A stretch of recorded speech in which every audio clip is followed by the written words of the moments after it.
আসসালামু আলাইকুম। আজকের কথাগুলো হয়তো অনেকের কাছেই ভালো লাগবে না। বিশেষ করে যারা দলের অন্ধভক্ত। আমাদের সমাজে একটা কথা খুবই প্রচলিত। ব্যক্তির চেয়ে দল বড়, দলের চেয়ে দেশ। আসলে এই কথাটা না, এটা শুধু আমাদের মুখে মুখেই মানায়।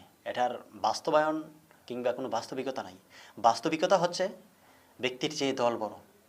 কিন্তু দলের চেয়ে দেশ বড় নয় তাদের কাছে। যদি বড়ই হতো, দেশের প্রয়োজনে কোনো রেপিস্ট, সন্ত্রাস, চাঁদাবাজ, কোনো লুটতরাজ কিংবা যারা খারাপ কাজের সাথে জড়িয়ে জড়িয়ে আছে তাদেরকে দল সমর্থন দিত না। দলের পাল্লা ভারী রাখার জন্য দলীয় হয়ে তাদেরকেই সমর্থন দেওয়া হয়। কেন ভাই? আপনি যদি দেশকে সেবা করতে চান, দেশের হয়ে কাজ করতে চান, আর আপনার পক্ষে কেন একজন সন্ত্রাস থাকতে হবে? আপনার পক্ষে কেন একজন রেপিস্ট থাকতে হবে? আপনার দলে কেন একজন চাঁদাবাজ থাকতে হবে? ভাই, আপনি তো দলকে কোনো কিছু দিতে আসেননি।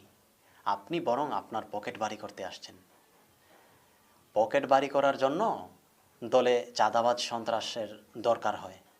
এছাড়া দেশকে ভালোবাসার জন্য, দেশকে কোনো কিছু দেওয়ার জন্য, দেশের মানুষের সেবা করার জন্য এই সমস্ত খারাপ লোকদের কোনো প্রয়োজন নেই। সুতরাং যারা এই সমস্ত অপকর্মের সাথে জড়িয়ে আছেন কিংবা এইসব অপকর্মকে সমর্থন করে দেশপ্রেম বলে চিল্লান, আমি বলবো তারা দেশকে অপমান করছেন। কারণ আপনি তো দেশকে কোনো কিছু দিচ্ছেন না, আপনি বরঞ্চ দেশের সম্পদ নিয়ে যাচ্ছেন।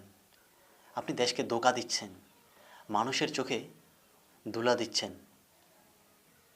দেশের হয়ে কাজ করার নাম করে নির্বাচিত প্রতিনিধি হয়ে দেশের সম্পদ লুণ্ঠন করছেন।